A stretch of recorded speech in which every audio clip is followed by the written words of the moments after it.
Darating ang araw ng asawa kong mandaraya ay luluhod sa paanan ko, habang ang ahas na sekretaryan tinuring kong kapatid ay hihingi ng awa sa gitna ng kahihiyan. Mawawala sa kanila ang lahat, ang yaman, ang dangal, at ang bawat sentimong ninakaw nila sa aking pamilya. Ngunit sa likod ng tagumpay na iyon, may isang pulang envelope na naglalaman ng katotohanang mas masakit pa sa kanilang pagtataksil. Isang lihim na magbabago sa aking pagkatao habang buhay. Sa ngayon, hayaan ko muna silang magdiwang sa sarili nilang bitag. Ang katahimikan sa loob ng aming silid ay tila isang mabigat na kumot na dahan-dahang sumasakal sa akin. Isang bulong na puno ng lason ang bumasag sa kapayapaan ng gabi. Honey, you need to take your medicine. Alam mo namang nagiging paranoid ka na naman kapag hindi ka nakakainom ng gamot mo.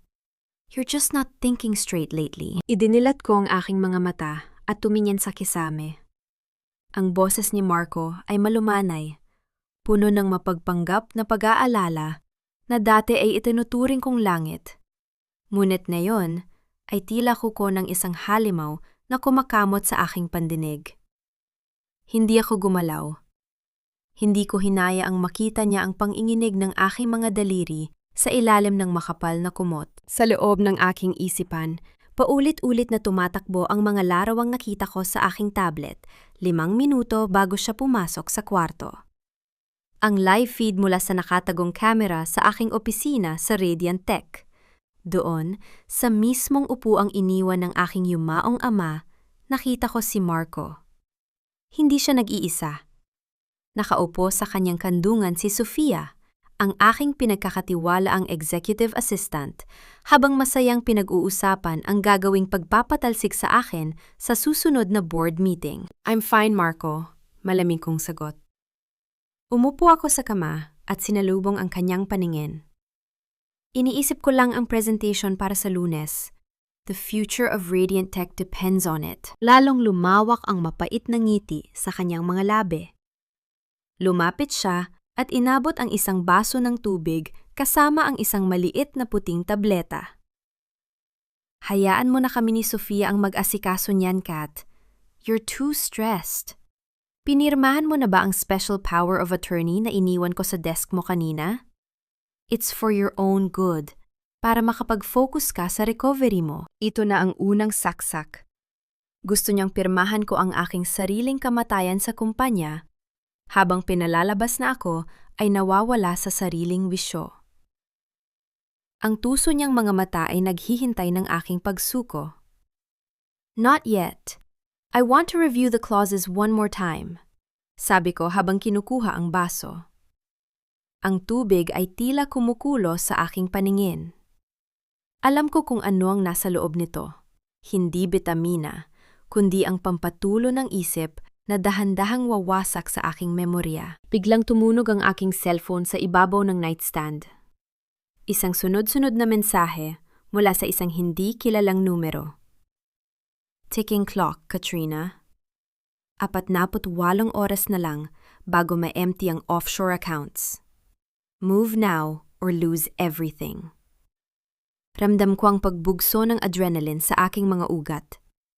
Ngunit nanatiling bato ang aking mukha. Walang luha, walang hitbi. Ang Katrina de la Vega na kilala nila ay patay na. Ang babaeng nasa harap nila ngayon ay isang makinang binuo mula sa pot at lohika. Is that from work? Tanong ni Marco, bakas ang paghihinala sa kanyang boses. It's nothing, just the notification from the security system, sagot ko habang dahan-dahang tumatayo. Naglakad ako patungo sa banyo, dala ang baso ng tubig. I'll take the meds in a bit. I just need to wash my face. Pagpasok ko sa banyo, isinara ko ang pinto at agad na ibinuhos ang tubig sa lababo. Pinanood ko ang pag-ikot ng likido pababa sa drainage. Tila, ang lahat ng aking tiwala ay kasamang tinatangay ng agos. Tiningnan ko ang aking sarili sa salamin. Ang aking mga mata ay tila 2 pirasong kristal. Matalas, malamig, at handang sumugat. Kinuha ko ang aking pangalawang cellphone na nakatago sa ilalim ng mga tuwalya. Sa loob ng ilang segundo, nagpadala ako ng isang encrypted file sa aking legal team at sa isang pribadong investigator. Ang lahat ng bank accounts ni Marco, ang bawat transaksyong ginawa niya gamit ang pondo ng Radiant Tech, at ang lahat ng video ng kanyang pagtataksil ay handa na para sa aking huling hakbang. "Kat, are you okay in there?" Tawag ni Marco mula sa labas. Maririnig ang kanyang mga hakbang na papalapit sa pinto. Binuksan ko ang gripo para itago ang anumang tunog. "I'm fine, Marco. Just thinking about our anniversary next week. I want it to be unforgettable." "It will be, honey, I promise," sagot niya. At naramdaman ko ang kanyang pag-alis. Lumabas ako ng banyo at nakita siyang nakatayo sa may bintana, tila isang hari na nagmamasid sa kanyang nasasakupan.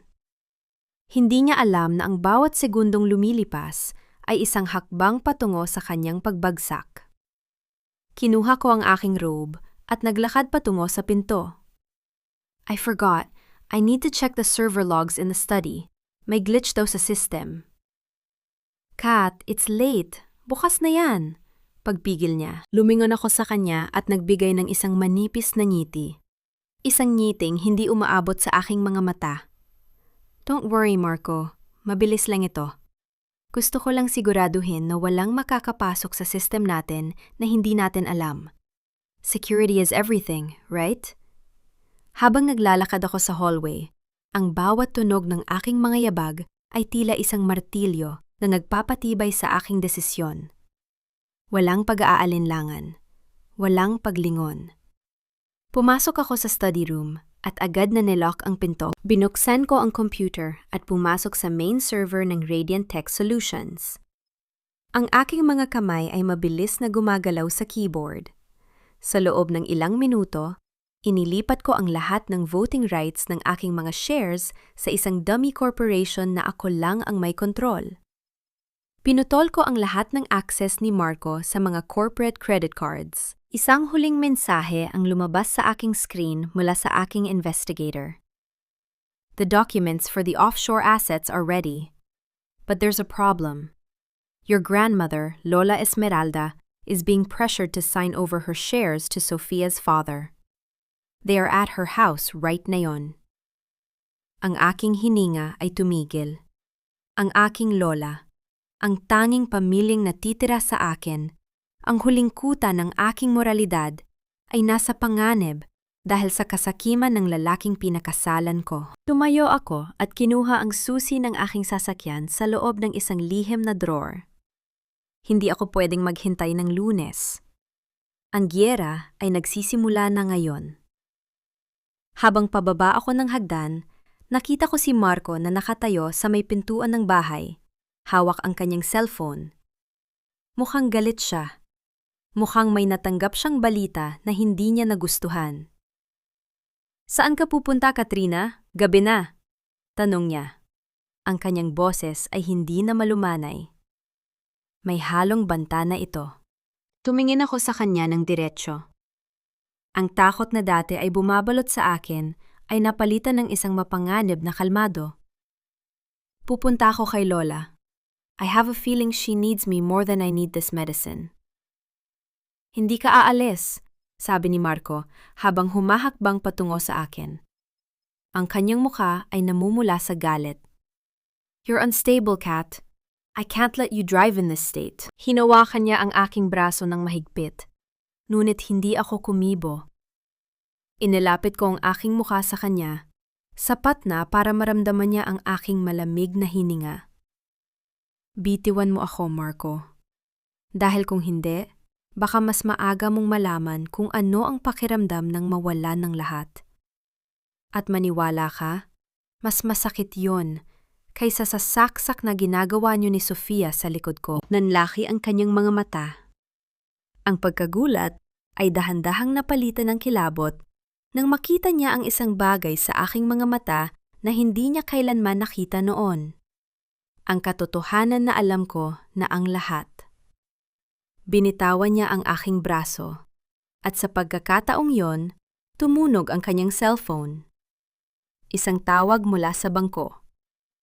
Isang abiso na ang lahat ng kanyang mga transaksyon ay na-freeze dahil sa hinala ng fraud. Hindi ko na hinintay ang kanyang reaksyon. Lumabas ako ng bahay at sumakay sa aking sasakyan.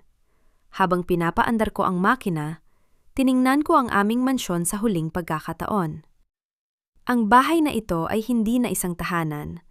Ito ay isang libingan ng mga alaala. Pinindot ko ang isang button sa aking dashboard na direktang kumukonekta sa main screen ng Radiant Tech Boardroom. Isang schedule ang lumabas. Emergency board meeting, 8:00 ng umaga, tomorrow. Ngunit bago iyon, may isang misyon pa ako. Kailangan kong iligtas ang aking pamilya mula sa mga buwaya.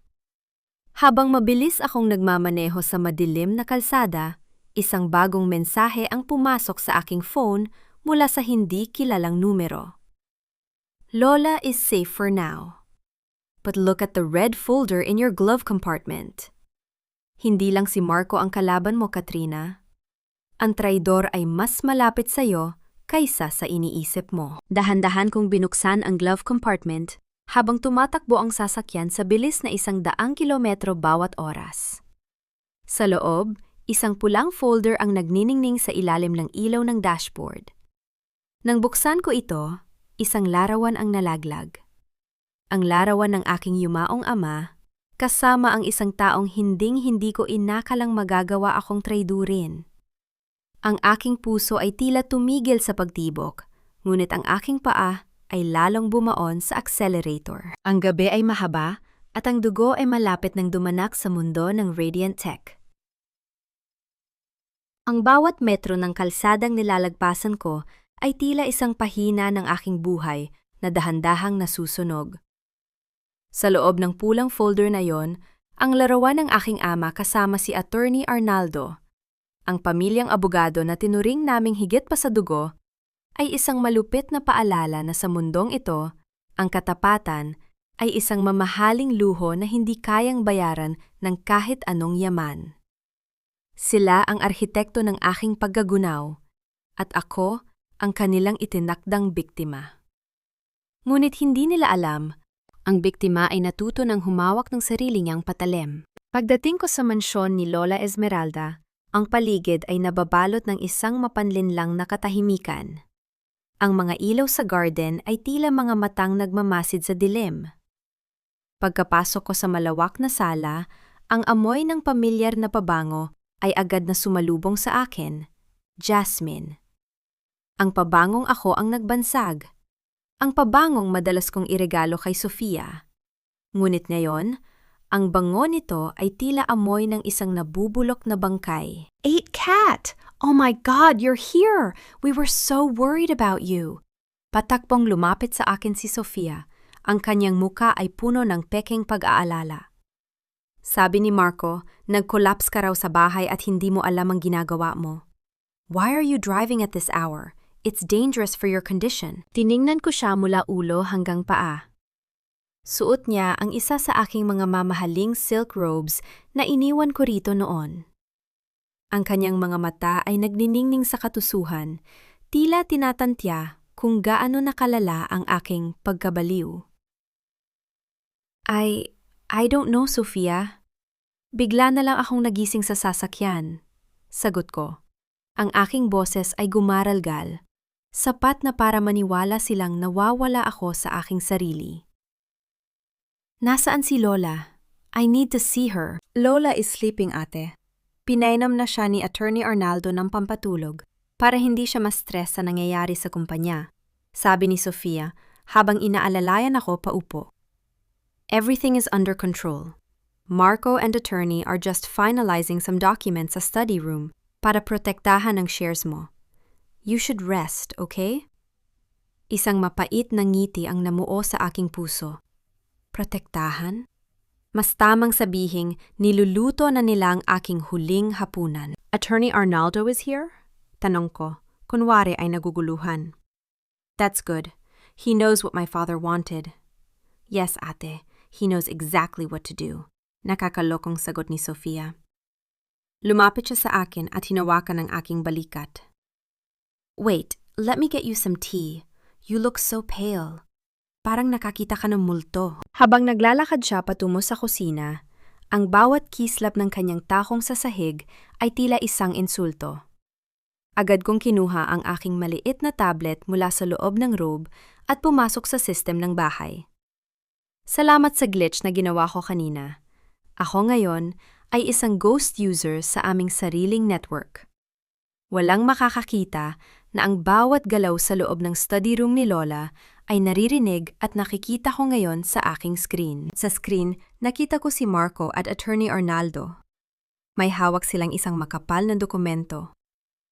Sigurado ka ba rito, Attorney? Tanong ni Marco. Ang kanyang boses ay puno ng kasakiman. Kapag pinirmahan ito ni Esmeralda, ang lahat ng voting rights ay mapupunta na sa atin. We can officially declare Katrina mentally incompetent by tomorrow morning. The documents are airtight, Marco, sagot ni Attorney Arnaldo nang walang konsensya. With her medical records showing chronic paranoia and these forged signatures on the debt contracts, wala nang takas si Katrina. She'll be spending her life in a private facility while we run Radiant Tech. Naramdaman ko ang panlalamig ng aking mga kamay nang makita ang isa pang dokumento. Isang 500 milyong pisong utang na may pirma ko. Isang utang na kailanman ay hindi ko kinuha. Pinapalabas nilang nilustay ko ang pera ng kumpanya para sa sarili kong kapakanan. Bumalik si Sofia dala ang tsaa. Here ate, drink this. It will help you relax. Kinuha ko ang tasa, ngunit bago ko ito mailapit sa aking labi, tumayo ako at sadyang napatid sa gilid ng mesa. Ang tasa ay nahulog at nabasag sa sahig. Ang mainit na likido ay kumalat sa mamahaling carpet. Oh no! I'm so sorry, Sofia! My hands! They won't stop shaking! Sabi ko.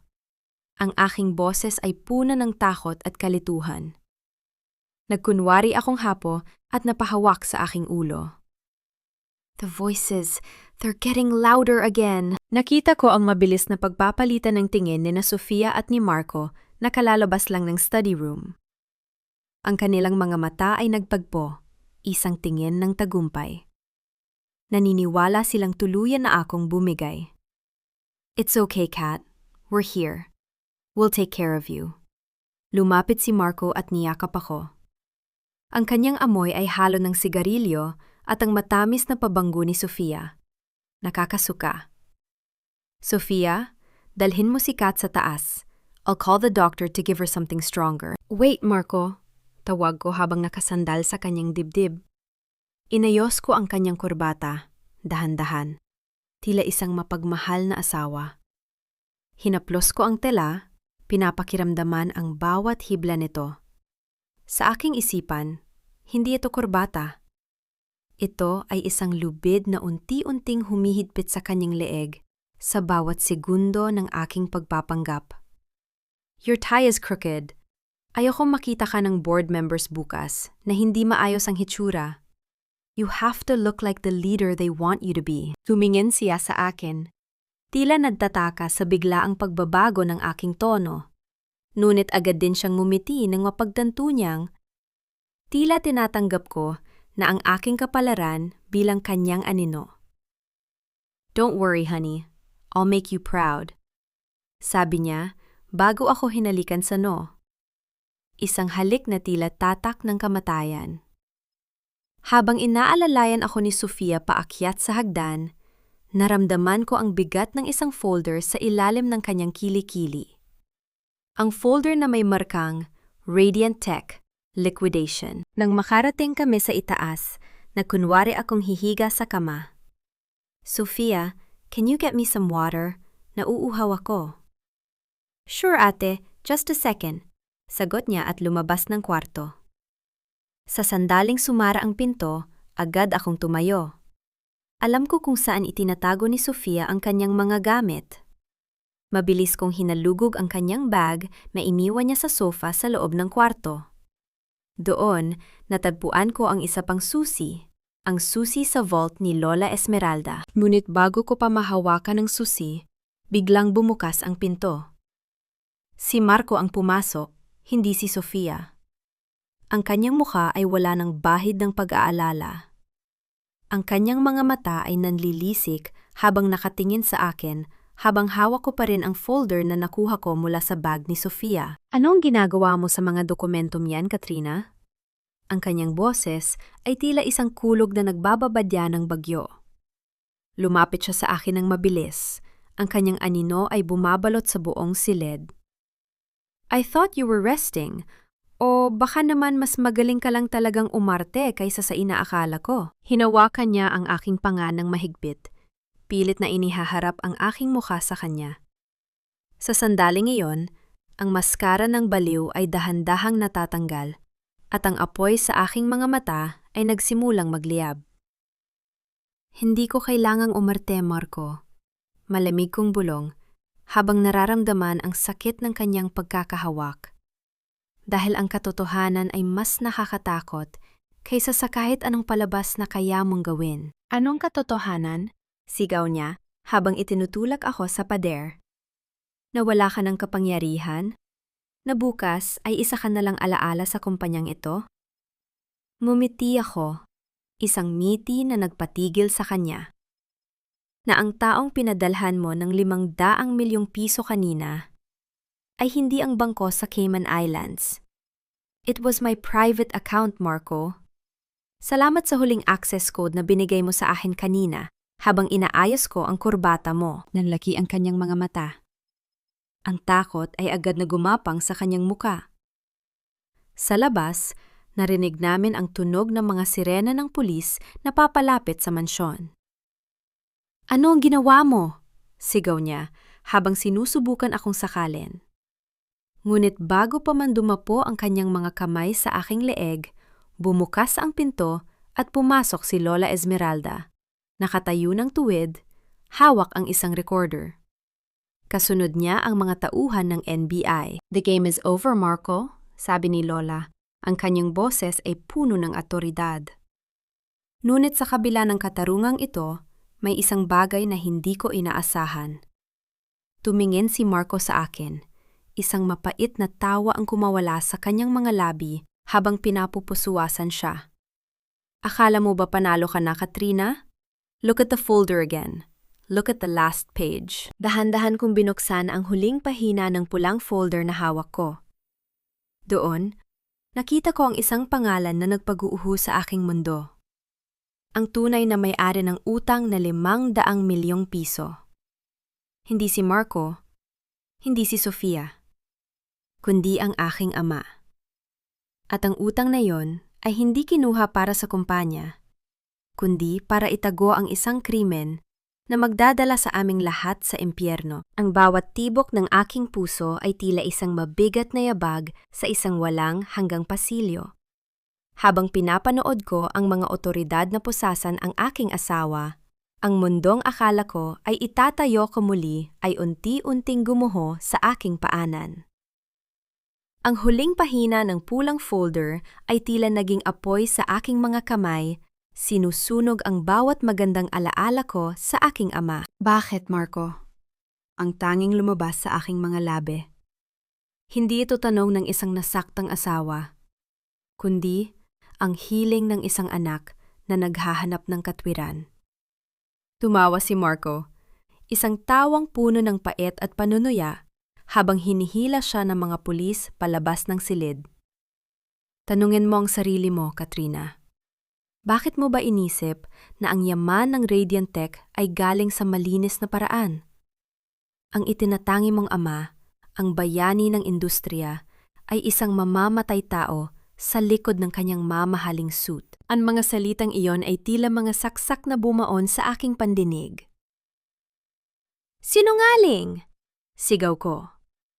Ngunit ang aking boses ay hindi sapat upang tabunan ang katotohanang nakasulat sa mga dokumento. Hindi ako ang kalaban mo, Kat. Bulong ni Marco bago siya tuluyang mailabas ng silid. Ako ang proteksyon mo. Ang 500 milyong piso na yon, iyon ang presyo ng pananahimik ng mga pamilyang winasak ng tatay mo para maitayo ang warehouse na kinalalagyan mo ngayon. Utang na loob mo sa akin ang bawat segundong hindi ka nakakulong. Nang makaalis sila, Ang silid ay binalot ng isang nakakabinging katahimikan. Si Sofia ay nakasalampak sa sahig, humihikbi, ngunit hindi ko siya tinapunan ng tingin. Ang aking atensyon ay nasa kay Attorney Arnaldo, na nananatiling nakatayo ng tuwid, tila walang anumang nangyari. "Attorney?" tawag ko. Ang aking boses ay tila yelo sa lamig. "Ipaliwanag mo ito." "Na yun din." Inayos ni Attorney Arnaldo ang kanyang salamin. Ang kanyang muka ay walang bakas ng konsensya. "Katrina, ang utang na loob ay hindi lamang tungkol sa pasasalamat. Ito ay tungkol sa proteksyon ng pangalan. Ang iyong ama ay nagkamali. Isang malubhang pagkakamali sa konstruksyon, 10 taon na ang nakalilipas. May mga buhay na nawala. Si Marco ang nakadiskubre nito. At bilang iyong asawa, pinili niyang itago ang lahat para sa iyo. Ang perang inilipat mo sa sarili mong account kanina, iyon ang kabayaran para sa huling pamilyang hindi pa nabubusalan." Naramdaman ko ang pagbaliktad ng aking sikmura. Ang kumpanyang pinag-alayan ko ng buhay ay nakatayo sa ibabaw ng mga bangkay at kasinungalingan. "Ate Kat, please, hindi ko ginusto ito." Gumapang si Sofia patungo sa akin. Hinahawakan ang dulo ng aking robe. "Pinilit lang ako ni Marco. Sabi niya, para rin ito sa ikabubuti mo. Para hindi ka masira." Tiningnan ko si Sofia. Ang jasmine na pabango niya ay tila naging amoy ng lason. Walang pag-aalinlangan, binawi ko ang aking robe mula sa kanyang pagkakahawak. "Huwag mo akong hawakan, Sofia. Ang pagtataksil ay hindi kailanman nagiging para sa ikabubuti ng iba. It is always for the selfish. At ikaw, attorney, bibilangin mo ang bawat sentimong ninakaw niyo sa kumpanya habang nasa loob ka ng rehas." "You can't touch me, Katrina," sagot ni Attorney Arnaldo ng may kasiguraduhan. "The moment na ilabas mo ang mga dokumentong yan, kasama mong babagsak ang Radiant Tech. Ang bawat investor ay aalis. Ang bawat kontrata ay mapuputol. You'll be the queen of a graveyard." Hindi ako sumagot. Tumalikod ako at naglakad patungo sa kwarto ni Lola Esmeralda. Ang bawat hakbang ko ay tila pagpasan sa krus ng pamilya. Nang pumasok ako, nakita ko si Lola na nakaupo sa kanyang tumba-tumba, nakatingin sa labas ng bintana kung saan unti-unti nang sumisikat ang araw. "Lola," bulong ko. Lumingon siya sa akin. Ang kanyang mga mata ay malungkot, ngunit puno ng karunungan. "Alam ko na, Katrina. Matagal ko nang alam." Lumuhod ako sa kanyang paanan at isinandal ang aking ulo sa kanyang kandungan. Dito, sa piling ng tanging taong totoo sa akin, hinayaan ko ang isang patak ng luha na kumawala. Isang huling paalam sa aking inosenteng pagtingin sa mundo. "Bakit hindi niyo sinabi?" tanong ko. "Dahil ang utang na loob ay isang tanikala na ayokong ipamana sa iyo, apo." Mahinang sabi ni Lola habang hinahaplos ang aking buhok. "Ang iyong ama ay nabulag ng ambisyon. Inisip niyang kayang bilhin ng pera ang katahimikan ng budhi. Ngunit ang katotohanan ay laging humahanap ng butas para lumabas." Tumayo ako, pinunasan ang aking mga mata, at hinarap si Lola ng may bagong determinasyon. "Hindi ko hahayaang maging tanikala ito, Lola. Putulin man natin ang bawat hibla ng yaman na meron tayo ngayon. Sisiguraduhin kong ang Radiant Tech ay titindig sa katotohanan, hindi sa kasinungalingan." Bumalik ako sa study room kung saan nandoon pa rin si Attorney Arnaldo. Kinuha ko ang aking cellphone at mabilis na nagdial ng isang numero. "Sino ang tinatawagan mo?" tanong ni Attorney, nagsisimula ng mabahala. "Ang mga pamilyang sinasabi niyo," sagot ko. "Hindi ako magbabayad para sa kanilang pananahimik. Magbabayad ako para sa kanilang katarungan. At pagkatapos niyon, Attorney, ang sunod na tatawagan ko ay ang media." "Mababaliw ka ba? Sisirain mo ang lahat!"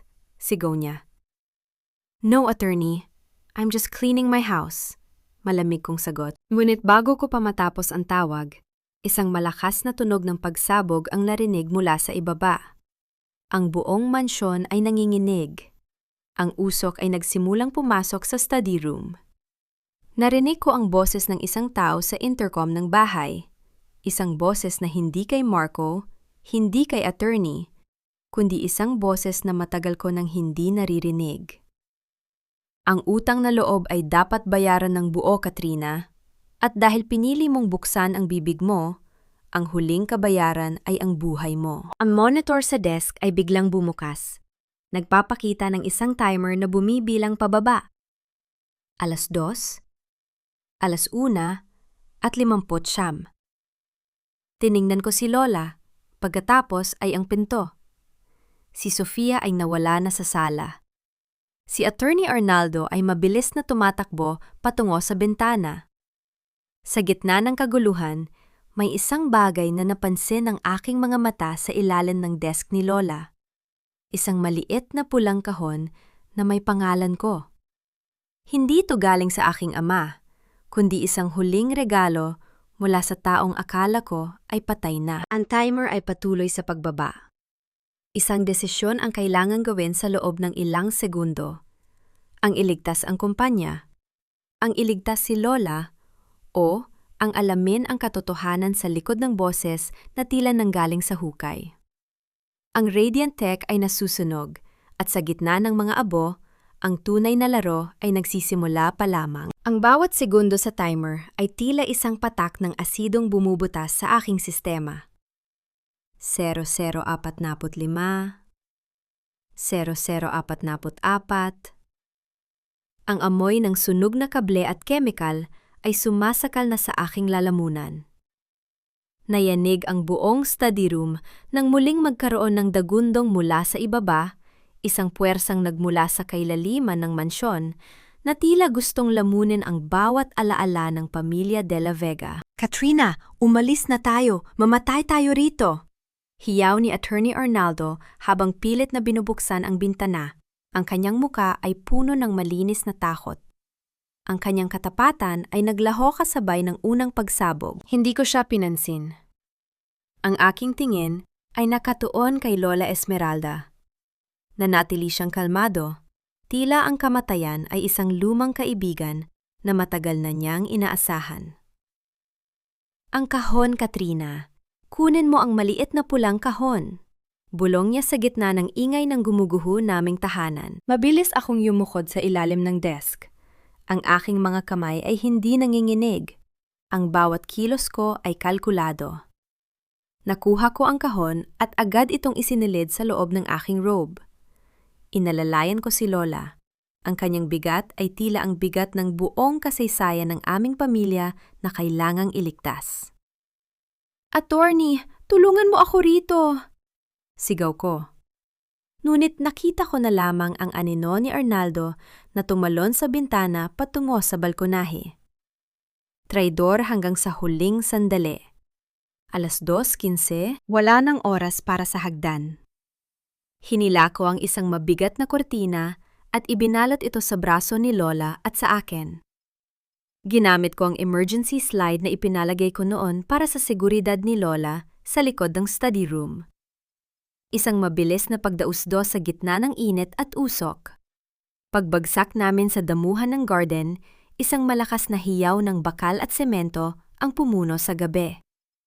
Ang study room ay nilamon ng apoy, kasama ang lahat ng dokumentong sana ay magliligtas sa akin. Nakahiga kami ni Lola sa damuhan, hinihingal, habang ang mga bumbero at ambulansya ay nagsisimula ng dumating.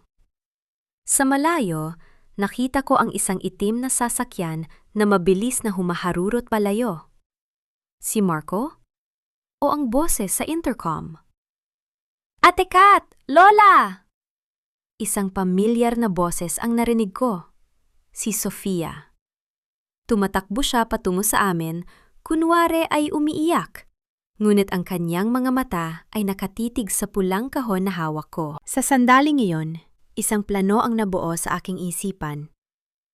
Kung gusto nilang mawala ako, ibibigay ko sa kanila ang gusto nila. Sofia, kailangan mo kaming itago, bulong ko, nagkukunwaring nanghihina at takot. Akala nila patay na kami sa loob. Huwag mong sasabihin kahit kanino na nakalabas kami. Pero ate, kailangan nyo ng ospital. Gawin mo ang sinasabi ko kung gusto mong makuha ang gusto mo. Madiin kong sabi, sapat na para makita ang kislap ng kasakiman sa kanyang mga mata. Dalhin mo kami sa warehouse sa Cavite, ang lumang bodega ng tatay ko. Matapos ang 2 oras, nasa gitna na kami ng isang madilim at maalikabok na bodega. Ito ang lugar na sinasabi ni Marco na pinagtataguan ng krimen ng aking ama. Ang amoy ng kalawang at luma ay nanunuot sa aking ilong. Iniwan kami ni Sofia roon. Bitbit ang pangako na babalik siya dala ang pagkain at balita. Alam kong ang susunod niyang pupuntahan ay si Marco upang ibenta ang aming lokasyon. Ngunit iyon ang layunin ko. Ang dalhin ang kaaway sa sarili kong teritoryo. Bakit dito, apo? Tanong ni Lola habang nakaupo sa isang lumang silya. Dahil dito nagsimula ang lahat, Lola, at dito rin ito matatapos. Sagot ko habang binubuksan ang pulang kahon. Sa loob ng kahon, walang ginto o pera. Mayroon lamang isang luma at kalawanging susi na may markang Section 7 at isang USB drive. Nang isaksak ko ang drive sa aking tablet, lumitaw ang isang video. Hindi ito ang aking ama. Ito ay ang batang si Marco, kasama ang isang lalaking hindi ko kilala na nagpaplano ng aksidente sa konstruksyon 10 taon na ang nakalilipas. Ang aking ama ay hindi mamamatay tao. Siya ay biktima ng blackmail sa loob ng 1 dekada. Pinoprotektahan niya ako mula kay Marco simula pa noong una. Kailangang malaman ng lahat ang katotohanan ito, bulong ko. Nagbihis ako bilang isang simpleng encoder. Isang malaking t-shirt, pantalon, at sombrero. Tinago ko ang aking muka sa ilalim ng salamin. Sa loob ng warehouse na ito, may isang sikretong opisina kung saan ang lahat ng digital logs ng Radiantech ay dumadaan bago ipadala sa main office.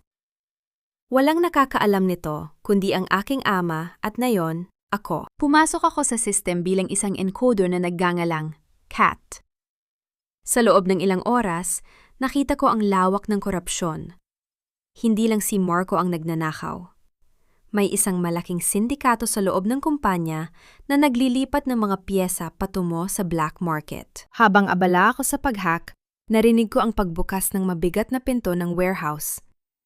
Hindi ito si Sofia.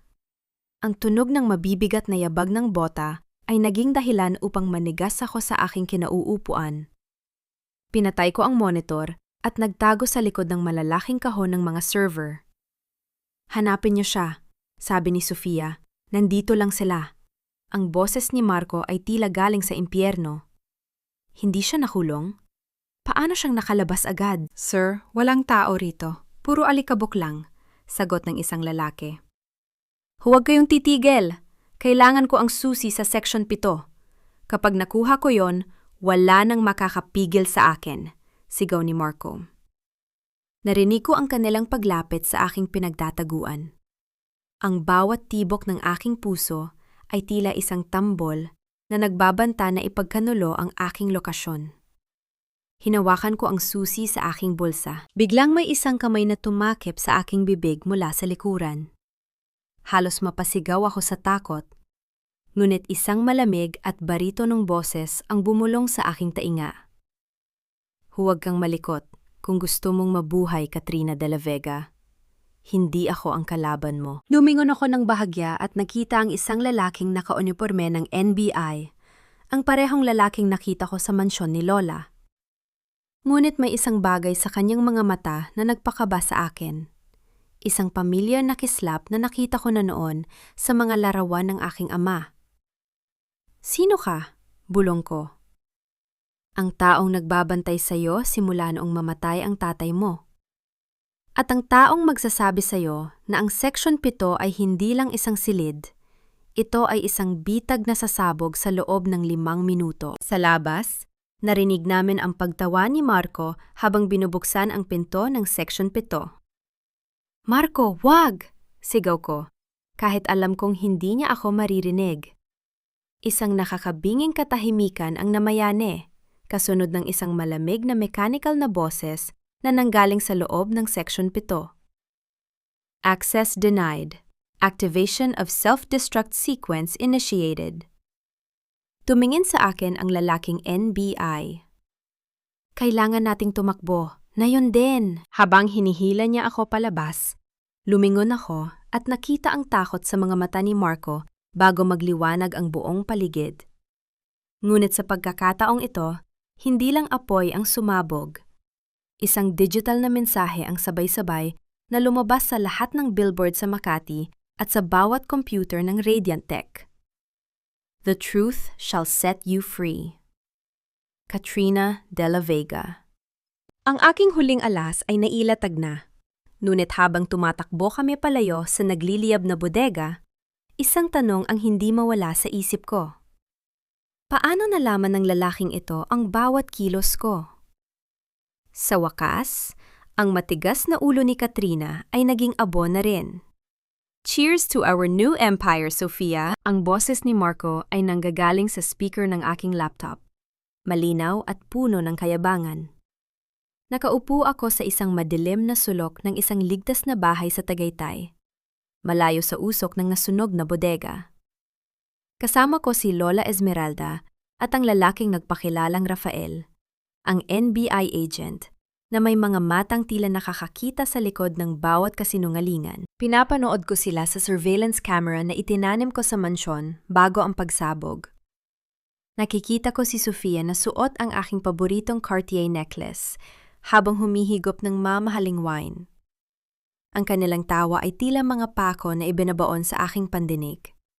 Ngunit hindi ako kumikibo. Ang aking mukha ay tila isang telon na walang emosyon. Katrina, kailangan nating kumilos. Ang victory gala ni Marco ay magsisimula na sa loob ng 3 oras, sabi ni Rafael habang inaayos ang kanyang baril. Inimbitahan niya ang lahat ng malalaking investors. Plano niyang ilunsad ang merger sa kumpanya ng ama ni Sofia. Kapag nangyari yon, magiging lehitimo na ang lahat ng perang ninakaw nila. Hayaan mo siyang magdiwang, Rafael, malamig kong sagot. Ang taong nasa rurok ng kanyang kayabangan ay ang taong pinakamadaling itulak pababa. Tumayo ako at naglakad patungo sa salamin. Wala na ang uling sa aking mukha, ngunit ang apoy sa aking mga mata ay mas maliwanag pa sa kahit anong sunog. Kinuha ko ang isang itim na cocktail dress. Simple, elegante, at nakamamatay. Apo, tawag ni Lola Esmeralda. Lumapit siya sa akin at may iniabot na isang maliit na diamond brooch na hugis ng isang bituin. Ito ang ibinigay ng tatay mo sa akin nung unang beses siyang kumita sa Radiant Tech. Sabi niya, ang bituin ay hindi nawawala. Nagtatago lang ito kapag masyadong maliwanag ang araw. Isuot mo ito. Ipakita mo sa kanila kung sino ang tunay na nagmamay-ari ng langit. Sinuot ko ang brooch sa aking dibdib. Ito ang aking golden moment. Ang pagkilala sa aking pinagmulan bago ko harapin ang aking kinabukasan. Hinaplos ni Lola ang aking pisingi at sa sandaling iyon, naramdaman ko ang lahat ng lakas ng mga kababaihan sa aming pamilya na dumaan sa akin. Rafael, handa na ba ang digital package? Tanong ko habang isinusuot ang aking heels. Ang tunog ng bawat hakbang ko sa sahig ay tila isang hatol. Handa na, Katrina. Sa sandaling pumasok ka sa ballroom, ang bawat cellphone at screen sa loob ng hotel ay magiging alipin ng iyong command. Pero delikado ito. Sigurado may mga armadong lalaki si Marco sa bawat sulok. Hindi ako pupunta roon para makipagbarilan, Rafael. Pupunta ako roon para bawiin ang sa akin, sagot ko. Makalipas ang 2 oras, nasa tapat na kami ng isang marangyang hotel sa Makati. Ang paligid ay puno ng mga mamahaling sasakyan at mga taong nakasuot ng gown at tuxedo. Walang nakakakilala sa akin sa ilalim ng aking malaking salamin at itim na belo. Sa loob ng ballroom, maririnig ang masayang tugtog ng orchestra. Nakita ko si Marco sa entablado, mukhang matagumpay at makapangyarihan. Sa tabi niya ay si Sofia, na tila isang reyna na nakaupo sa trono na hindi naman sa kanya. Ladies and gentlemen, panimula ni Marco, Ang kanyang boses ay umaalingaw-ngaw sa buong silid. Ngayong gabi, hindi lang natin ipinagdiriwang ang paglago ng Radiant Tech. Ipinagdiriwang din natin ang katapusan ng isang lumang panahon at ang pagsilang ng isang bagong liderato.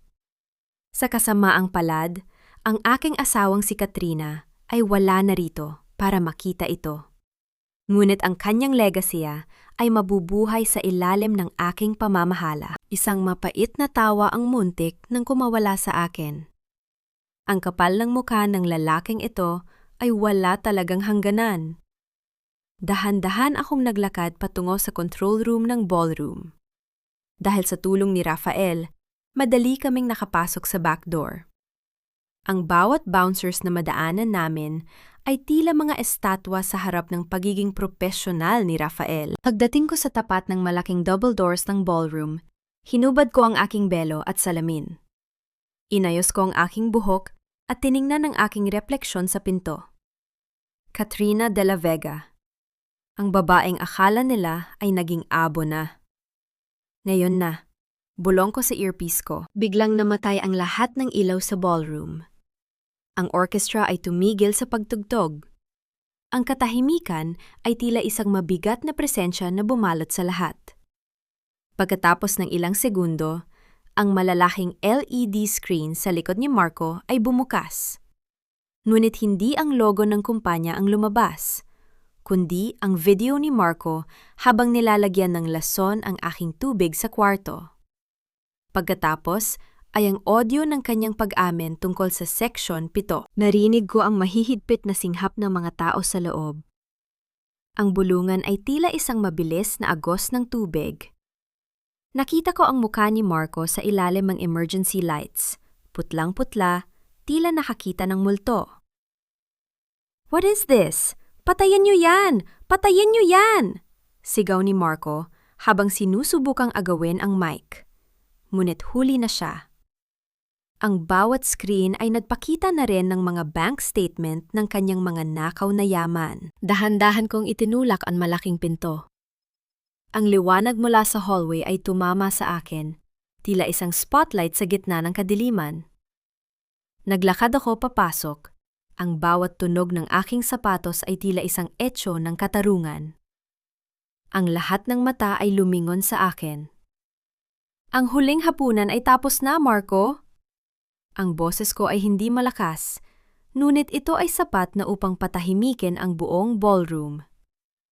"At ngayong gabi, ang bill ay nakapangalan na sa iyo." Nanlaki ang mga mata ni Sofia at napahawak sa kanyang leeg.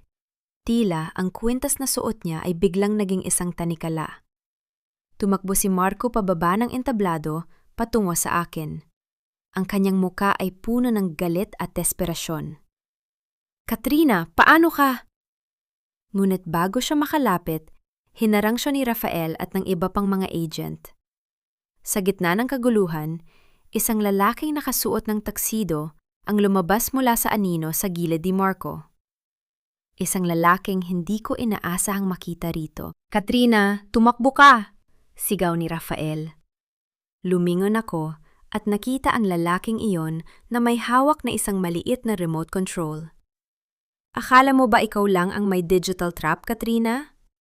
Ang Radiant Tech ay hindi babagsak ng mag-isa."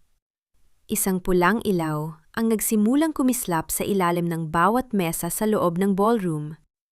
Hindi ito bombang digital. Ito ay isang tunay na panganib. "Everyone, out! Now!"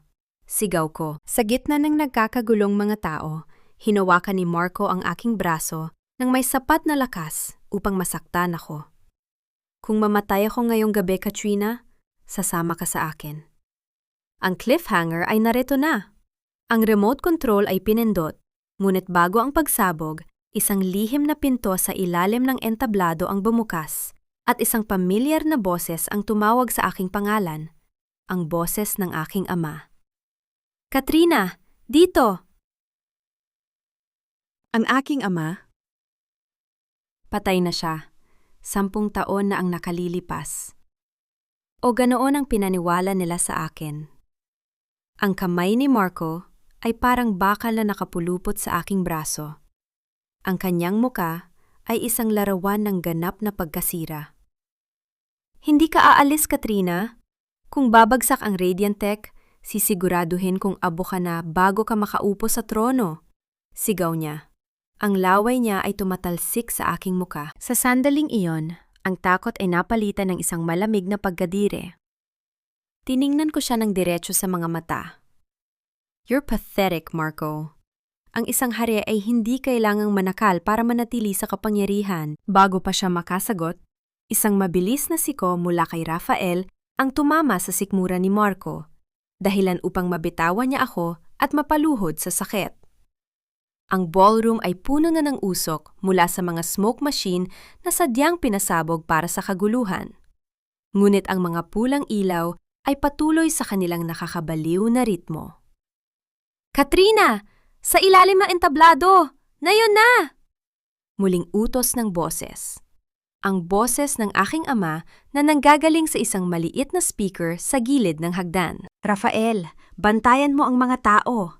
Ako na ang bahala rito. Sigaw ko habang tumatakbo patungo sa lihim na pinto. Sa gitna ng usok, nakita ko si Sofia na sinusubukang itago ang kanyang mukha habang tumatakas. Bit-bit ang kanyang designer bag na tila yon ang pinakamahalagang bagay sa mundo. Hindi ko siya pinansin. Ang katarungan para sa kanya ay darating sa tamang oras. Pumasok ako sa maliit na pinto sa ilalim ng entablado. Ang pasilyo ay madilim at malamig, malayo sa ingay at init ng ballroom. Ang amoy ng lumang papel at langis ng makina ay sumalubong sa akin. Sa dulo ng pasilyo, may isang silid na nababalutan ng salamin. Doon, nakatayo ang isang lalaki. Ang kanyang likod ay pamilyar. Ang hubog ng kanyang mga balikat, ang paraan ng kanyang pagtayo, ito ang lalaking nagturo sa akin kung paano bumuo ng aking unang computer. Papa? Mahina kong tawag, ang aking boses ay nanginghinig sa pag-asa at takot. Dahan-dahan siyang lumingon. Ngunit ang mukhang bumungad sa akin ay hindi ang mukha ng aking ama. Ito ay isang lalaking mas bata, ngunit may mga matang tilakopya ng sa aking ama. Suot niya ang isang headset at may hawak na tablet na kumukontrol sa lahat ng digital system ng hotel. Hindi ako ang ama mo, Katrina. Ako si Gabriel, ang kanyang panganay na anak. Sabi niya nang walang anumang emosyon. Ang mundo ko ay muling nayanig. Kapatid, ang aking ama ay may lihim na pamilya? Ang pulang folder sa aking isipan ay tila nagkaroon ng panibagong pahina na punong-puno ng dugo at lihim. Bakit mo ginagawa ito? Bakit mo ginamit ang boses niya? Galit kong tanong habang lumalapit sa kanya dahil iyon lang ang paraan para sumunod ka ng mabilis. At dahil ang boses na iyon ang kailangan nating gamitin para buksan ang huling vault sa Radiant Tech boardroom bukas. Sagot ni Gabriel. Iniharap niya sa akin ang screen ng kanyang tablet. Tingnan mo, Katrina. Habang nagkakagulo sila rito, ang kumpanya ng ama ni Sofia ay sinisimulan ng kainin ang mga shares natin. Marco didn't work alone. He was just a puppet for a bigger syndicate. Narinig namin ang isang malakas na tunog mula sa itaas. Ang pagbagsak ng chandelier sa ballroom. Ang hotel ay nagsisimula ng yanigin ng maliliit na pagsabog sa kuryente. Kailangan nating umalis. Bukas, 8:00 ng umaga, ang board meeting ay matutuloy. Hindi nila alam na buhay ka. At hindi nila alam na tayo ang may hawak ng master key. Sabi ni Gabriel habang hinihila ako sa isang emergency exit na patungo sa underground parking. Nakalabas kami sa hotel nang hindi napapansin. Ang gabi ay malamig at ang Makati ay tila isang dagat ng mga ilaw na walang pakialam sa aking gulo. Sumakay kami sa isang itim na van kung saan naghihintay si Rafael. Ligtas si Lola Esmeralda, bungad ni Rafael, na tila nakakahinga na ng maluwag. Nasa ilalim siya ng proteksyon ng NBI sa isang safe house. Pero Katrina, ang balita sa labas, pinapalabas ni Marco na ikaw ang nagpasabog sa ballroom. He is playing the victim card on national television right now. Isang mapait na tawa ang kumawala sa akin. Marco, handa ka talagang sunugin ang buong mundo basta hindi ka lang mapahiya. Hayaan mo siyang magsalita, sabi ko habang tinitingnan ang aking diamond brooch. The louder he cries, the harder he falls. Gabriel, ihanda mo ang lahat.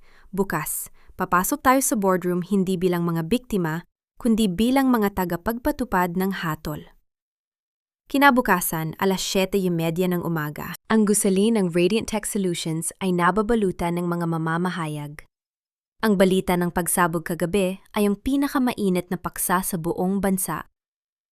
Nakita ko sa monitor ng aming van si Marco na bumababa sa kanyang sasakyan, nakasuot ng arm sling at may benda sa noo. Mukha siyang kawawa, tila isang bayaning nakaligtas sa isang trahedya. Sa tabi niya ay si Sofia, na nakasuot ng itim, nagpapahid ng tekeng luha. Look at them, they should win an Oscar, madiing sabi ni Rafael. Sige lang, mag-enjoy sila sa kanilang huling minuto ng kasikatan, sagot ko. Inayos ko ang aking pulang suit. Ang kulay ng tagumpay at ng babala. Gabriel, ang voice recognition software? Handa na, Katrina. Sa sandaling magsalita ka, ang boses mo ay magsisilbing trigger para i-lockdown ang buong boardroom. Walang makakalabas hanggang hindi natatapos ang audit. Naglakad ako patungo sa main entrance. Ang mga security guard na dating yumuyukod sa akin ay tila nag-aalinlangan. Ngunit sa isang tingin ko lang ay mabilis silang tumabi. Pumasok ako sa elevator at pinindot ang ika-45 palapag. Ang bawat palapag na nadadaanan namin ay tila isang hakbang patungo sa katotohanan. Pagbukas ng pinto ng elevator sa ika-45 floor, ang katahimikan ay tila isang mabigat na pader. Naglakad ako patungo sa malaking double doors ng boardroom. Maririnig ko ang boses ni Marco mula sa loob, nagsasalita sa mga investors at board members. Dahil sa mental instability ni Katrina na nauwi sa isang violent attack kagabi, kailangan nating pirmahan ang merger na ito ngayon din para mailigtas ang kumpanya. This is for the employees, for the future of Radiant Tech. Itinulak ko ang pinto ng may sapat na lakas upang ang tunog ng pagtama nito sa pader ay umalingaw-ngaw sa buong silid. Ang lahat ng tao sa loob ay napatigil. Si Marco, na may hawak na ballpen sa tapat ng dokumento, ay tila naging estatwa. Ang kanyang mukha ay dahan-dahang nawalan ng kulay. Mula sa puti, patungo sa abo. Masyado ka namang nagmamadali, Marco. Ang boses ko ay kalmado, malinaw at puno ng otoridad. The Queen is back. At ang meeting na ito ay hindi tungkol sa merger. Ito ay tungkol sa iyong liquidation. Naglakad ako patungo sa dulo ng mesa, sa upuan ng chairman, ang upuan ng aking ama. Naupo ako ng tuwid at tiningnan ang bawat board member. Sino ang nagbigay sa iyo ng karapatang pumasok dito? Sigaw ni Attorney Arnaldo na nakatayo sa tabi ni Marco.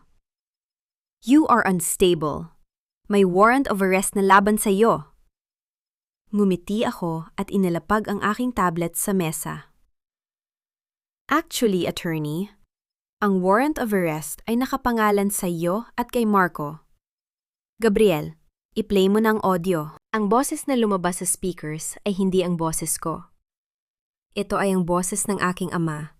10 taon na ang nakalilipas, kausap ang ama ni Sofia. Ang usapan tungkol sa kung paano nila gagamitin si Marco para pasukin ang pamilya de la Vega. Ngunit ang cliffhanger ay narito. Sa gitna ng audio, isang bagong boses ang narinig. Ang boses ni Lola Esmeralda. Gawin niyo ang kailangan niyong gawin. Basta siguraduhin niyo lang na ang yaman ay mananatili sa pamilya. Tumingin ako sa screen ng may panlalabo ng paningin. Si Lola? Ang tanging taong pinagkatiwalaan ko? Ang boses niya sa audio ay hindi ang boses ng isang biktima, kundi ang boses ng isang kasabwat. Lola, bulong ko, habang ang bawat mata sa boardroom ay nakatitig sa arken ng may pangungutya. Ang pinto ng boardroom ay muling bumukas at pumasok si Lola Esmeralda, hindi bilang isang matandang mahina, kundi bilang isang reyna na handang bawiin ang kanyang korona. Ang pag-ibig sa pamilya, Katrina, ay minsan nangangailangan ng maruming kamay. At ikaw ay masyadong malinis para sa mundong ito. Ang amoy ng mamahaling pabango at lumang papel sa loob ng boardroom ay biglang naging mapanghi sa aking pang-amoy. Tumingin ako kay Lola Esmeralda, ang babaeng itinuring kong kuta ng aking moralidad, ang babaeng nagturo sa akin ng kahalagahan ng integridad. Ngunit ngayon, sa ilalim ng malamig na liwanag ng mga chandelier, ang kanyang mukha ay tila isang maskara ng porselana na puno ng mga bita. Lola, bakit? Ang boses ko ay hindi nanginghinig. Ito ay tuyo, tila isang lupang hindi naulan ng ilang dekada. Tumayo si Lola ng tuwid. Ang kanyang hawak na tungkod na gawa sa ivory ay tumunog ng malakas sa sahig. Isang tunog na tila isang hatol. Katrina, ang Radiant Tech ay hindi lamang isang kumpanya. Ito ang dugo at pawis ng ating mga ninuno. Ang iyong ama ay mahina. Masyado siyang naging mapagmahal. At ang pag-ibig na yon ang naging butas para pasukin tayo ng mga linta. Kaya nakipagtulungan ka sa mga linta? Madiin kong tanong. Itinuro ko si Marco na ngayon ay may nakakalokong ngiti sa kanyang mga labi. Hindi ako nakipagtulungan sa kanila, Apo. Ginamit ko sila. Malamig na sagot ni Lola. Lumapit siya sa dulo ng mesa sa tapat ni Marco. Inisip ni Marco na siya ang kumukontrol sa akin. Inisip niya na sa pamamagitan ng pagpapakasal sa iyo, makukuha niya ang lahat. Pero ang hindi niya alam, bawat sentimong ninakaw niya ay dumaan sa aking mga kamay. Ginamit ko ang kanyang kasakiman para linisin ang mga utang na iniwan ng iyong ama. Nanlaki ang mga mata ni Marco. Ang ngiti niya ay biglang naglaho. Ano? Esmeralda, anong sinasabi mo? Tayo ang may kasunduan. Kasunduan? Tumawa si Lola, isang tawang walang katuwaan. Ang isang buwaya ay hindi kailanman nakikipagkasunduan sa isang langgam.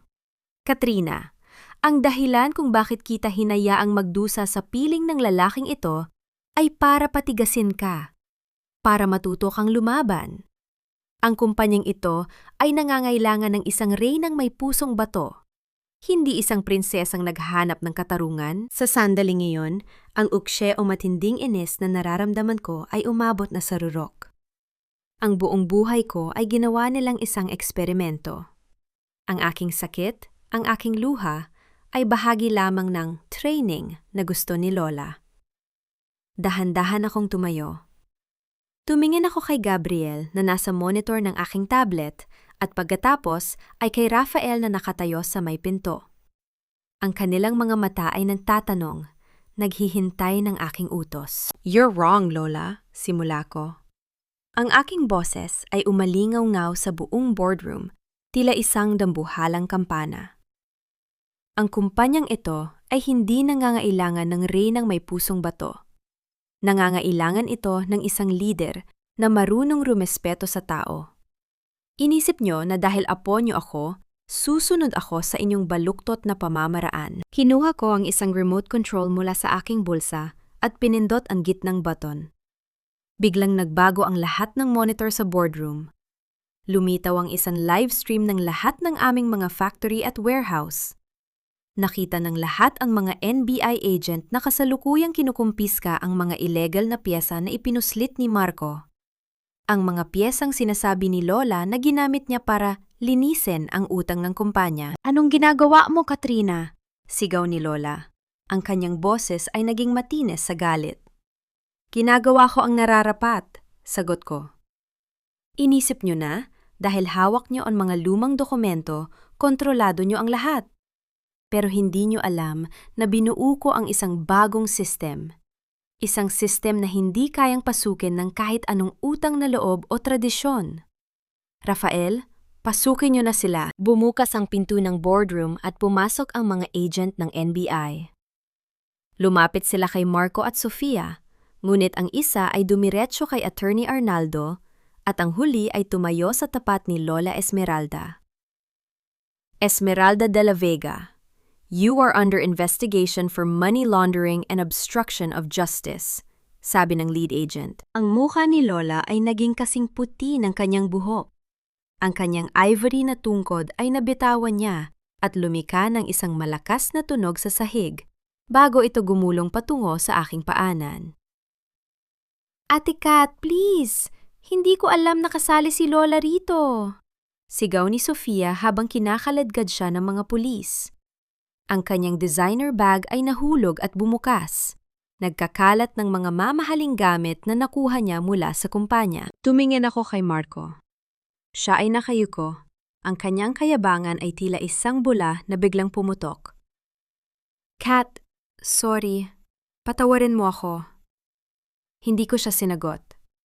Ang pagpapatawad ay hindi para sa mga taong hindi marunong magsisi. Nang mailabas na sila, naiwan kaming dalawa ni Lola sa loob ng boardroom. Ang katahimikan ay tila isang malalim na hukay na naghihiwalay sa aming dalawa. Lumapit ako sa kanya at pinulot ang kanyang tungkod.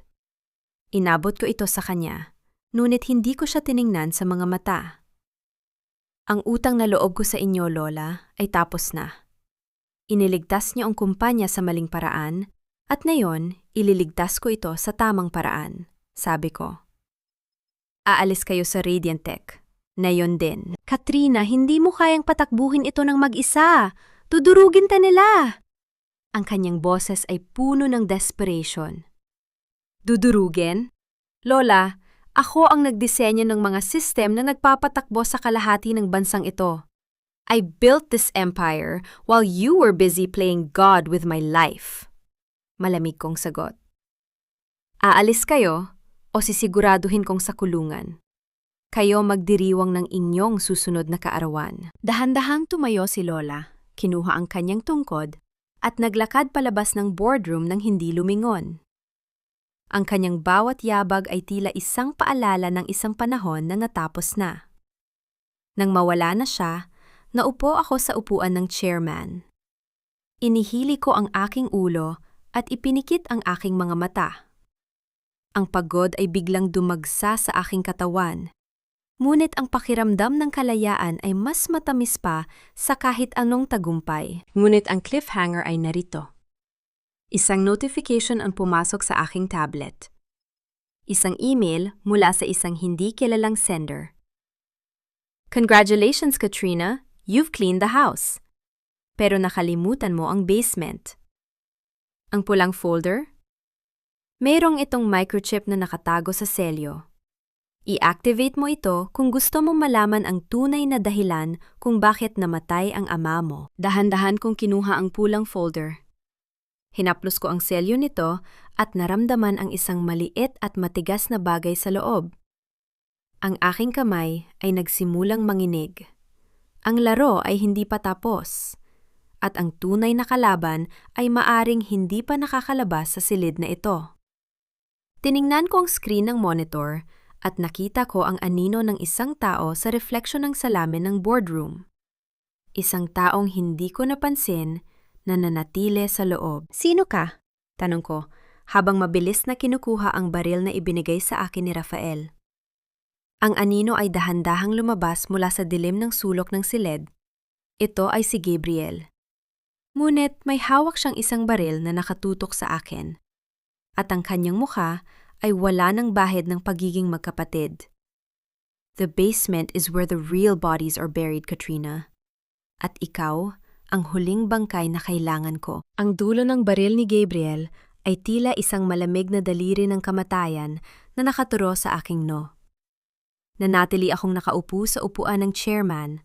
Ang aking likod ay nakasandal sa malambot na balat ng silya, habang ang aking mga kamay ay dahan-dahang gumagapang patungo sa pulang folder sa ibabaw ng mesa. Walang panginginig. Walang pag-aalinlangan. Panganay na anak? O isang impostor na naghahanap ng pagkakataong magnakaw sa bangkay ng aking ama? Ang boses ko ay kalmado. Tila ba nag-uusap lang kami tungkol sa mga stock market reports? Tumawa si Gabriel, isang tunog na walang bakas ng katuwaan. Ang kanyang mga mata, na kanina ay puno ng malasakit, ay naging kasing tigas ng semento. Hindi mo naiintindihan, Katrina. Habang ikaw ay lumalaki sa luho, ako ay lumaki sa anino ng kahihiyan. Ang tatay mo, ang tatay nating dalawa, ay itinago ako dahil ako ang ebidensya ng kanyang pagkakamali. Pero ako ang tunay na arkitekto ng Radiant Tech. Ang bawat linyang isinulat niya sa code, ako ang nagturo sa kanya sa pamamagitan ng mga lihim na sulat. Kaya mo ba siya pinatay? Madiin kong tanong. Ang aking daliri ay naramdaman na ang maliit na umbok ng microchip sa ilalim ng selyo ng folder. Hindi ko siya pinatay. Pinili niyang mamatay kaysa ibigay sa akin ang pagkilalang nararapat para sa akin, sigaw ni Gabriel. Ang kanyang maskara ng pagiging rasyonal ay nagsisimulang mabasag. At ngayon, ibibigay mo sa akin ang access sa main server. Lahat ng assets, lahat ng bank accounts, sa pangalan ko. Hindi mo iyon magagawa, Gabriel. Ang system ay nakatali sa aking biometrics. Heart rate, retinal scan at boses. Paliwanag ko habang dahan-dahang pinipindot ang microchip sa loob ng folder. Naramdaman ko ang isang bahagyang pang-inginig ng device. Naka-activate na ito. Biglang bumukas ang main screen ng boardroom. Isang video file ang otomatikong nag-play. Isang footage na kuha mula sa dashcam ng sasakyan ng aking ama noong gabing siya ay namatay. Maririnig ang boses ng aking ama, hinihingal, habang kinakausap ang isang tao sa cellphone. Gabriel, itigil mo na ito. Ang kumpanya ay para kay Katrina. Siya ang may kasing tibay ng loob na kailangan ng Radiant Tech. Hindi ka pwedeng mamuhay sa galit. Pagkatapos ay ang tunog ng isang malakas na pagpreno at ang pagbagsak ng sasakyan sa bangin. Ngunit bago mamatay ang video, isang anino ang lumapit sa nawasak na sasakyan. Isang anino na may suot na singsing na hugis ng isang bituin. Ang parehong singsing na suot ni Gabriel na yon sa kanyang daliri. Hindi mo siya tinulungan, bulong ko. Ang pot ay dahan-dahang bumabalot sa aking puso. Pinanood mo siyang mamatay habang hawak mo ang iyong cellphone. Dapat siyang mamatay para mabuhay ako. Muling sigaw ni Gabriel at narinig ko ang pag-click ng safety ng kanyang baril. Ngayon, buksan mo ang system. 1 minute, Katrina, o ang susunod na bala ay tatama sa gitna ng iyong mga mata. Tumingin ako sa screen at pagkatapos ay sa kanya. Ang aking rasyonal na isip ay mabilis na nagkalkula ng distansya. Ang mesa ay gawa sa mabigat na kahoy. Ang bintana sa likuran ko ay bulletproof. Ngunit may isang bagay na hindi alam ni Gabriel. Ang microchip na inactivate ko ay hindi lang naglalaman ng video. Ito ay isang signal jammer. Look at your tablet, Gabriel. Sabi ko nang may kasiguraduhan. Tumingin siya ng mabilis sa kanyang device at nanlaki ang mga mata nang makitang ang lahat ng signals sa loob ng boardroom ay naging 0. Hindi niya pwedeng ilipat ang pondo nang walang internet access. Sa sandaling iyon ng kanyang pagkalito, mabilis kong itinulak ang mabigat na chairman's chair patungo sa kanya at mabilis na nagtago sa ilalim ng mesa. Isang putok ang umalingaw-ngaw sa loob ng silid. Narinig ko ang pagtama ng bala sa pader na sinundan ng pagbasag ng isang flower vase. Katrina, lalabas ka rin dyan? Walang makakapasok sa boardroom na ito. Naka-lockdown ang bawat pinto. Sigaw ni Gabriel habang naririnig ko ang kanyang mga yabag na dahan-dahang lumalapit sa aking pinagtataguan. Habang nasa ilalim ng mesa, kinuha ko ang aking cellphone. Wala ring signal, ngunit meron akong offline access sa security control ng gusali. Pinindot ko ang ventilation overload. Ang bawat air conditioning unit sa ika-45 floor ay nagsimulang maglabas ng makapal na nitrogen gas na pampatay ng apoy.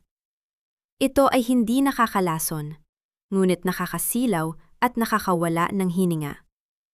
Ang silid ay mabilis na binalot ng puting usok. Narinig ko ang pag-ubo ni Gabriel at ang kanyang mga ligaw na putok ng baril. Traidor! Duwag ka, Katrina! Naglakad ako sa gitna ng usok. Kabisado ang bawat sulok ng silid na ito simula noong bata pa ako. Ginamit ko ang aking pandinig. Ang tunog ng kanyang sapatos sa tile, ang kanyang mabilis na paghinga. Nang maramdaman kong malapit na siya, kinuha ko ang isang mabigat na trophy mula sa side table at buong lakas na inihampas ito sa kanyang braso. Narinig ko ang pagbagsak ng baril sa sahig. Isang tunog ng bakal na tumama sa semento. Agad akong dumamba sa kanya at itinulak siya sa pader. Ang Radiant Tech ay hindi binuo sa anino, Gabriel. Binuo ito sa liwanag. Sabi ko habang hinihigpitan ang pagkakahawak ko sa kanyang leeg. At ikaw? Ikaw ay isang anino na wala ng puwang sa mundong ito. Biglang bumukas ang pinto ng boardroom. Si Rafael at ang mga NBI agent ay pumasok, suot ang kanilang mga gas mask. Mabilis nilang dinakma si Gabriel at itinulak sa sahig. Ligtas ka ba, Katrina? Tanong ni Rafael habang tinatanggal ang kanyang maskara. Hindi ako sumagot agad. Tiningnan ko si Gabriel na ngayon ay nakapuso na. Ang kanyang mukha ay puno ng pagkatalo. Pagkatapos ay tiningnan ko ang screen kung saan nakikita ang mukha ng aking ama. Sa wakas, ang katarungan ay ganap na nakamit. Ngunit ang presyo ay ang pagkawasak ng bawat huling bahagi ng aking inosenteng paniniwala sa pamilya. Ayos lang ako, Rafael. Iligpit niyo na siya. Malamig kong utos. Nang mailabas na si Gabriel, naiwan akong mag-isa sa gitna ng makapal na usok na dahan-dahang nawawala. Lumapit ako sa bintana at tiningnan ang lungsod ng Makati sa ibaba. Ang araw ay nagsisimula ng lumubog, nagbibigay ng kulay kahel sa buong kalangitan. Ngunit ang cliffhanger ay narito. Kinuha ko ang microchip mula sa folder at ipinasok ito sa aking personal na laptop. May isa pang nakatagong partition sa drive. Nang mabuksan ito, isang listahan ng mga pangalan ang lumabas. Ito ay ang listahan ng lahat ng mga politikong nakatanggap ng suhol mula sa Radiant Tech sa ilalim ng pamamahala ni Marco at Lola Esmeralda. At sa pinakaitaas ng listahan, nakita ko ang pangalan ng kasalukuyang Secretary of Justice, ang taong nag-utos kay Rafael na imbestigahan ang kaso. Isang malamig na kilabot ang gumapang sa aking likuran. Si Rafael ba ay tunay na kakampi o isa lamang siyang kasangkapan para burahin ang mga ebidensya laban sa kanyang boss? Narinig ko ang pagbukas ng pinto sa likuran ko.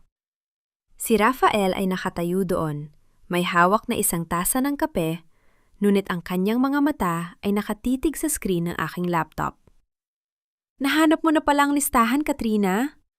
Ang kanyang boses ay naging ibang-iba, malamig, propesyonal at walang emosyon. Sana ay hindi mo nalang binuksan ang partition na yon. Itinutok ni Rafael ang kanyang sariling baril sa akin. Sa pagkakataong ito, walang gas mask, walang usok, at walang takas. Ibigay mo sa akin ang drive, Katrina, at baka hayaan kitang mabuhay bilang isang retiradong reyna sa ibang bansa. Ang rurok ng panganib ay narito na. Ang aking kakampi ay siya palang hulkom. Sa huli, ang taong akala ko ay aking tagapagligtas ay magiging isang alaala na lamang ng isang masamang panaginip. Makikita ng buong bansa kung paano naging tuta ng korupsyon ang isang tinitingalang opisyal, habang ang kanyang kapangyarihan ay dahan-dahang natutunaw sa ilalim ng init ng katotohanan. Ngunit bago mangyari ang lahat ng iyon, kailangan ko munang harapin ang lamig ng bakal na nakaturo sa aking puso at ang pagtataksil ng huling taong pinagkatiwalaan ko. Ang bawat tibok ng aking puso ay tila isang timer na nagbibilang ng aking huling sandali. Ang sikat ng araw na tumatama sa bintana ng boardroom ay nagbibigay ng isang mapanglinlang na ginto sa silid na punong-puno ng lason. Ibinigay ko ang lahat ng tiwala ko sa iyo, Rafael. Ang boses ko ay walang panginginig, walang emosyon. Ito ay kasing talas ng isang scalpel na humihiwa sa katahimikan. I'm just a soldier, Katrina. At sa giyera nito, ang mga sundalo ay sumusunod lamang sa mga utos ng kanilang mga general. Malamig na sagot ni Rafael.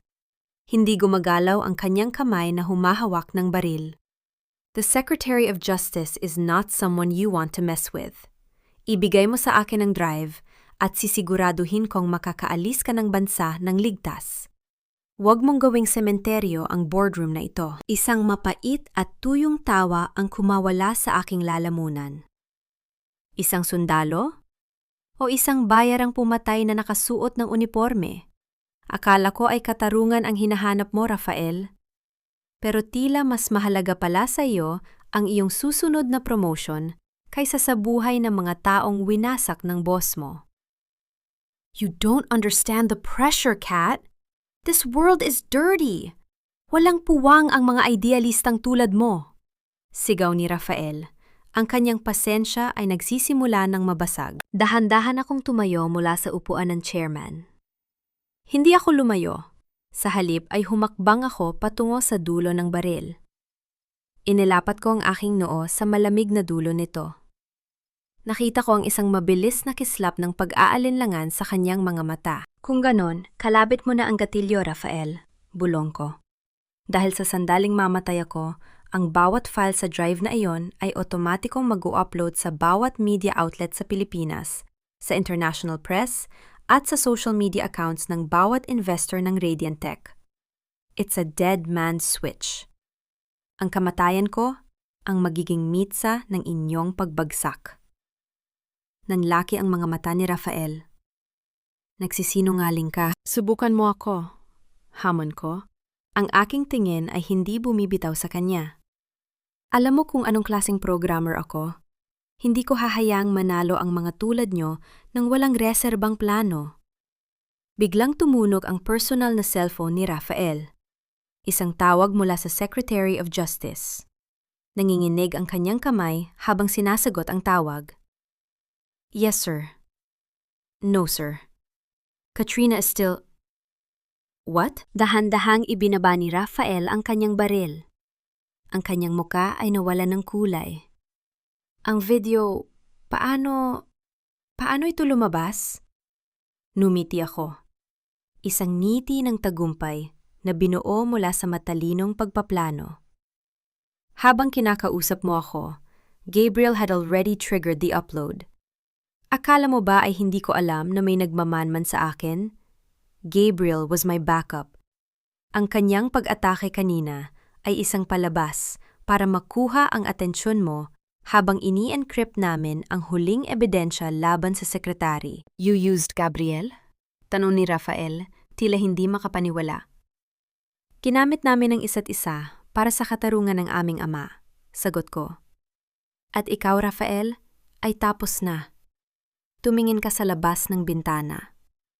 Ang tunog ng mga sirena ay muling umalingaw-ngaw, ngunit sa pagkakataong ito, hindi ito ang mga tauhan ni Rafael. Ito ay ang Internal Affairs at ang Special Operations Group ng Philippine National Police. Ang mga taong hindi kontrolado ng Secretary of Justice. Pumasok ang mga bagong opisyal sa boardroom. Pinangunahan ng isang babaeng general na matagal ng kaalyado ng aking lola na si Esmeralda sa loob ng gobyerno.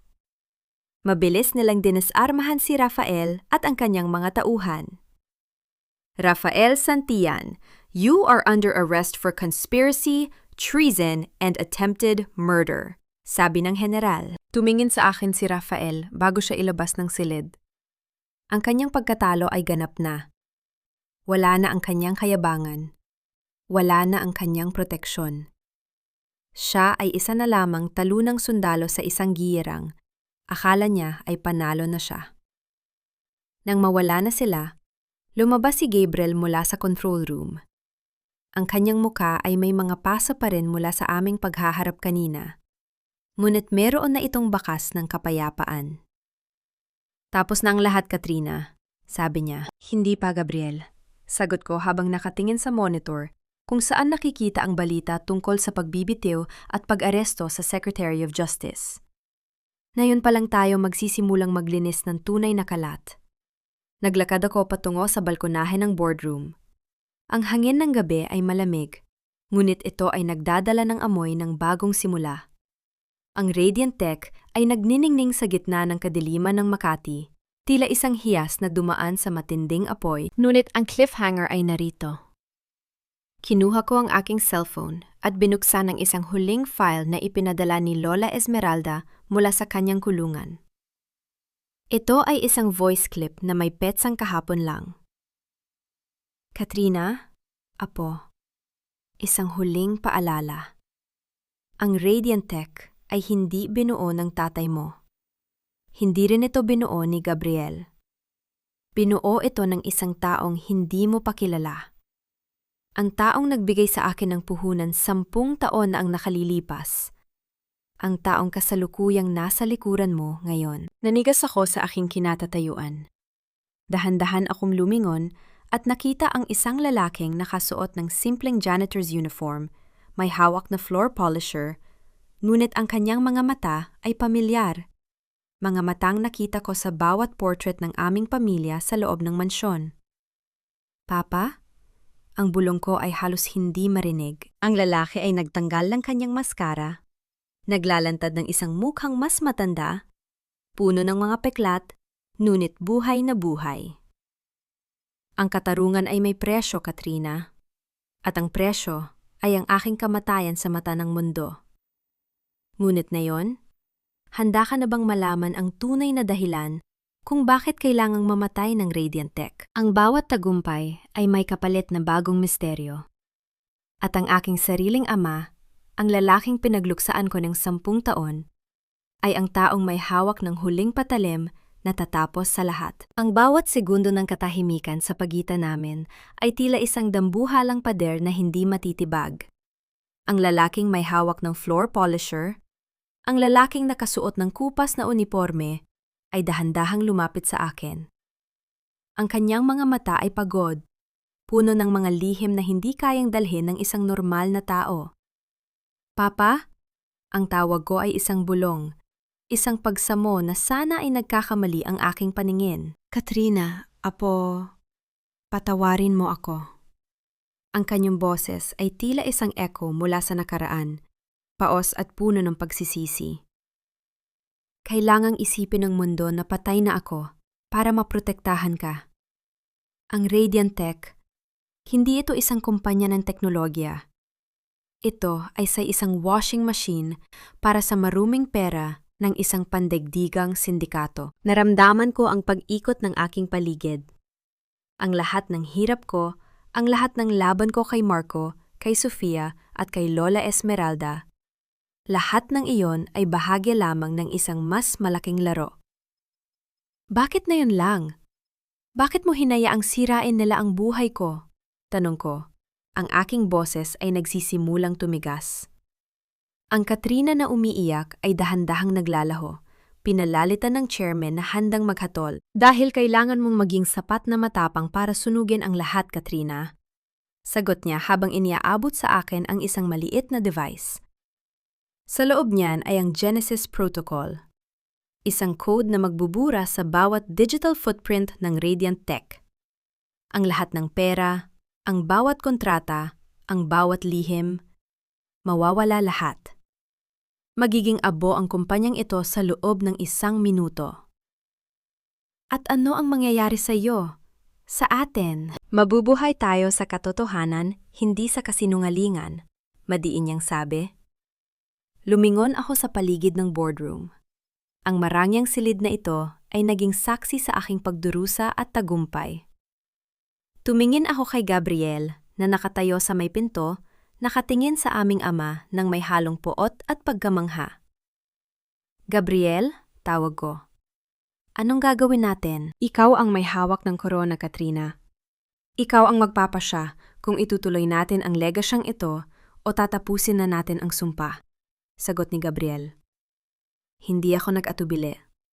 Sa gitna ng kaguluhan ng aking emosyon, nanaig ang aking rasyonal na isip. Ang Radiant Tech ay binuo sa dugo at kasinungalingan. Kahit gaano ko pa ito linisin, ang pundasyon nito ay mananatiling bulok. Isinaksa ko ang device sa main console ng boardroom.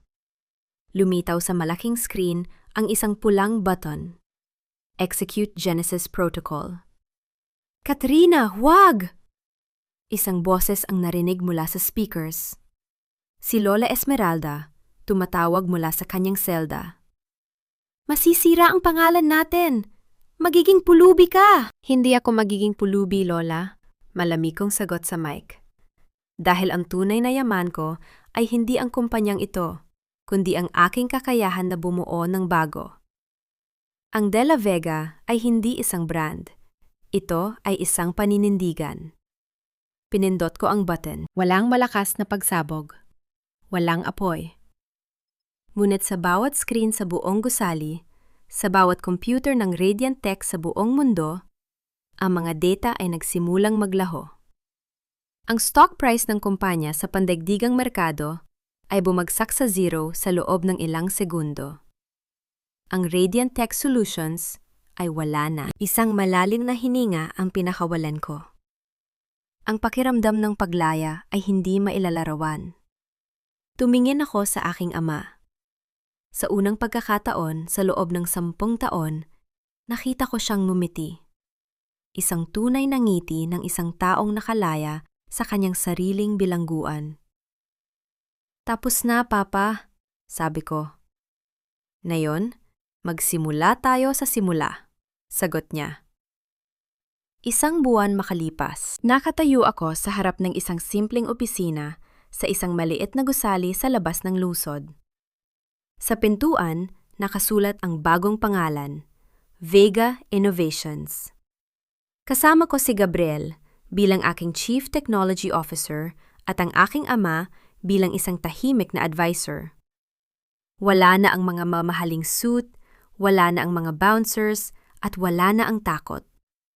Ang bawat sentimong puhunan namin ay galing sa malinis na paraan. Nakita ko ang balita sa telebisyon. Si Marco at Sofia ay nahatulan na ng habambuhay na pagkabilanggo. Si Lola Esmeralda ay nananatili sa ospital ng kulungan, naiwang nag-iisa sa kanyang mga alaala ng nakaraang kapangyarihan. Si Rafael ay naging ebidensya ng estado para ituro ang iba pang korap na opisyal. Katarungan. Sa wakas, ito ay hindi na lamang isang salita. Ngunit habang tinitingnan ko ang paglubog ng araw mula sa aking bagong bintana, isang itim na sobre ang iniwan sa aking desk ng isang hindi kilalang messenger. Dahan-dahan ko itong binuksan. Sa loob, may isang pirasong papel na may nakasulat na isang address sa ibang bansa at isang maikling mensahe. The syndicate doesn't forget, Katrina. Radiant Tech was just one branch. We are the roots. See you soon. Ang aking labi ay dahan-dahang pumurbang isang matapang na ngiti. Hindi ako natatakot. Hindi na ako ang Katrina na pwedeng takutin ng mga anino. Gabriel, ihanda mo ang ating mga bagong security protocols. Sabi ko nang hindi lumilingon. Mukhang may mga bago tayong kliyente na kailangang turuan ng leksyon.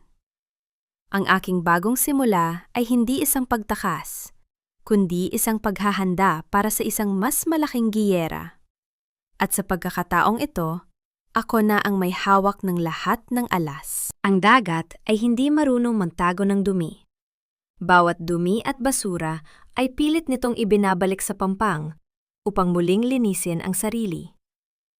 Ganon din ang buhay. Maaaring magtagumpay ang kasinungalingan sa loob ng maraming taon. Ngunit sa huli, ang katotohanan ay laging humahanap ng paraan upang lumabas at humingi ng katarungan.